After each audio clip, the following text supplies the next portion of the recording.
比特币在减半前是涨是跌？如果你对这个问题感兴趣，请随我看下去。我们现在依然坚定的持有这2张多单，并没有做任何的止盈。我们现在减半只剩下不到60天了，我应不应该平仓离场呢？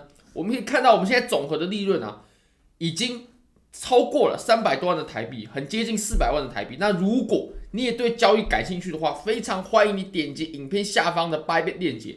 现在只要 KYC 入金$100就送你$30的现金，而且可以提币走哦。你也可以质押$5003天，就可以拿到$36.5的现金，一样可以提币。而且这2个活动呢相互不冲突，也就是你入金$500，你就可以拿到$66.5的现金，而且可以直接提币走啊，全部提币走都可以，没问题的。我们来看一下我们现在减半的倒数计时，现在我们离减半只剩下55天了。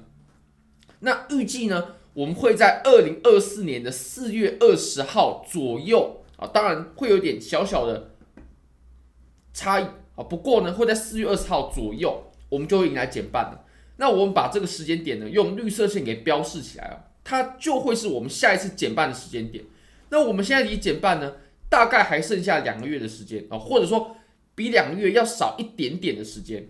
那其实我们可以稍微复盘一下，我们之前呢已经至少典型的减半，我们就走过至少3轮。我们可以复盘一下，我们在减半前的60天2个月的时候，我们这个行情会怎么走？那我们可以稍微预估一下，我们这一次在减半前60天会怎么走。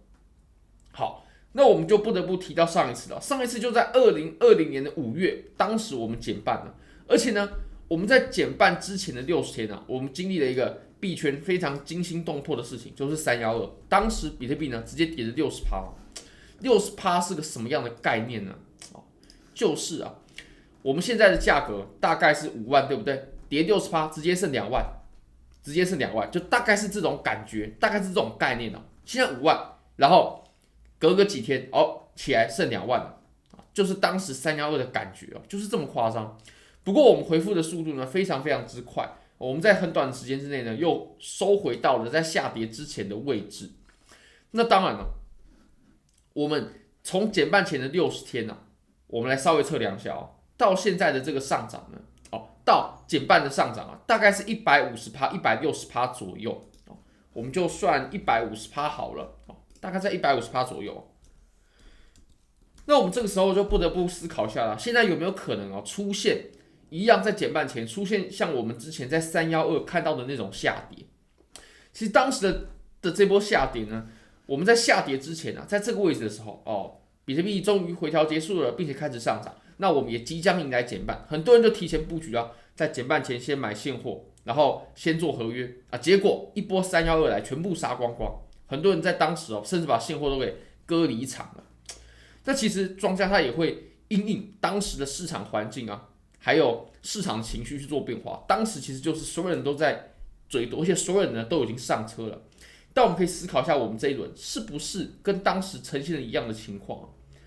我认为我们现在这一轮呢，跟当时下跌之前呢有很大的区别因为这一波拉涨的太快了，而且这一波呢几乎没有什么大的回调。你可以看我们从15000到现在53000，最高到53000，我们最大的回调就是20%而已，几乎是没有什么大的回调。那没有大的回调，这些踏空的人呢，他就没有机会上车。所以我认为我们这一轮的上涨跟当时是有很大的区别的。我们当时呢，我们小牛到最高点，并且我们开始回落的时候我们都回落了，最高是53%，它已经给了很大的这个机会，而且有很多人上车了，那么就需要一次很大的这个清杠杆，或者说把这个仓位给清掉，不管是现货或者说合约都是。但我们这一次呢没有，而且我相信这一次的多头行情，它开展的比所有人想象的都要来得更快。你说在1年前，我们要可以料想到1年之后，比特币可以到达53000的这个价位，我相信是几乎不会有什么人有这个预期的。那我也认为或许也有可能会跌吧。你说我们在减半前后有没有可能会跌？有可能或者是说在减半再更往后一点点，它绝对有可能下跌的。在多头行情当中，在牛市当中不可能没有下跌。不过大家有没有想过，我们跌它有可能是不同种的跌法，它不会在减半之前跌，而且它跌呢，它也不会在还没有上涨之前就跌，它有可能是上涨了一段之后再跌。比如说呢，我们这个下跌它是跌到我们这个熊市的最底部，那有没有可能我们这次的下跌啊，它一样会跌，只不过呢，它先涨到8万，再跌到5万，或者说涨到7万，跌到4.5万，涨到9万，再跌到5、6万。如果是这种跌法呢，大家有没有想过？而且，其实如果说啊，它真的要有一波很大的下跌的话呢，那庄家他一定是希望把这个伤害拉到最高。那要把伤害拉到最高，就需要有最多的人在车上。庄家在往下跌的时候，一定是选择最多人在车上的时候，然后再下跌啊，这个才是最有可能的。那么我们可以想象一下啊，现在的这个盘面呢，所有人真的都上车了吗？或许看多的人真的越来越多，但是这些看多的人他们都上车了吗？都满仓了吗？还是有很多人他们正在看着这波错过的行情呢？等着上车，后悔当时没有上车。那么大家可以想象一下啊。好，那还是不可否认，如果以数据的角度呢，我们在上涨，我们在减半前的60天，我们就是上涨150%左右啊左右。好，那我们再看到上一次，这里当时在2016年的7月的时候，我们就减半了。那我们在减半前的60天，我们当时走了什么行情呢？我们当时啊上涨了。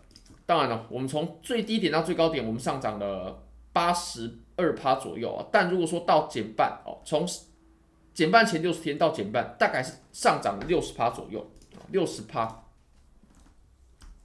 所以你可以看到，基本上我们在减半前全部都是上涨，在减半前60天全部都是上涨。其实这个也很好理解，因为减半啊，对于币圈来说啊，就是一个最看多的信号。最看多的信号，你可能会说，哦，有 ETF 啊，或者说什么之前 Coinbase 要上市啊，之前这个期货 ETF 要上市啊，等等的，绝对都比不上减半，绝对都比不上减半。但其实从实质的影响层面来说呢，ETF 通过它又要比减半要更有效力。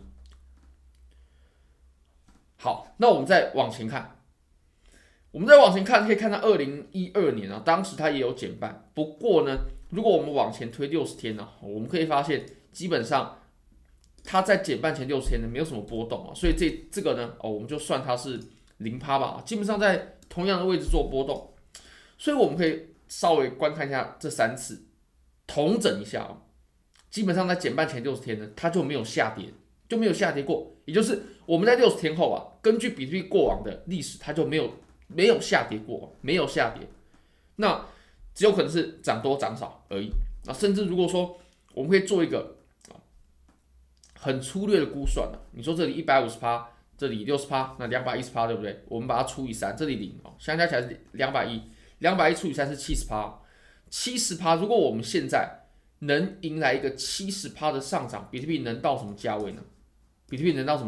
如果说现在涨了70%的话，我们能涨到8.7万啊，至少前高突破这个是最少的啊，至少都可以破个前高，这个。我认为这个问题不太大。如果说我们以过往的平均来说的话，那当然对于这个上涨啊，其实我相信也是会相当有信心的。因为你说现在有任何下跌的理由吗？我们可以思考一下，什么情况会有下跌？就是第一，有人要抛货了，而且第二，还没有人接盘，我们才有可能下跌，或者说才有可能跌得多。那我们可以从这两个角度去观察一下，现在有人可能会抛货吗？我相信不可能的吧，大家都知道牛市要来了，大家都知道要减半了，有人有可能会抛货吗？第二，现在如果说下跌了，所有人一定都会冲进去买，一定，因为大家都知道要减半了，牛市要来了，牛市真的要开启了，牛市最疯狂的那段要来了，所有人都知道，在币圈他只要不是这个新手啊，他一定是知道的，一定会上涨，那他怎么有可能有不买的理由？如果下跌了的话，不可能的。如果说我们跌到3万了，我一定是把我能卖的东西，所有能卖的东西，只要能变现的东西，全部都会卖掉，连这台电脑都会卖掉。这台电脑当时买是买个接近10万了，这张显卡可以卖个4090的，可以卖个4万块，没问题啊，二手的卖个4万块没问题啊，都可以卖掉哦。它再涨回来，再拿去换成2张，对不对？这个 LV 的包我买12万，我拿去当掉，正版啊，自己可以换个10几万，也可以换个7、8万，我相信是没问题的。如果它下跌的话，我相信所有人都会冲进去抄底的。所以在这个背景之下，它真的就会很难下跌。第一个，你可以想想看，有人会在这个时候卖吗？第二，如果它真的跌了，买的人一定超级多，一定超级多，那么它就很难跌得深，很难跌得远。甚至如果有下跌的话，我相信它这个修复的速度会很快。那么大家可以想象一下，在这种背景之下，我们未来的60天这个行情会怎么走？这个是值得我们思考的问题。或许你说我们不能刻舟求剑，不能单纯看过往的历史，但是其实技术分析它就是一个根据过往历史来推估现在的一门技术。那我相信市场情绪呢都是可以做参考的。减半前的60天，好，非常感谢各位。如果大家觉得这支影片对你有帮助的话，非常欢迎你可以帮我点赞、订阅、分享、开启小铃铛，就是对我最大的支持。真的非常感谢各位，拜拜。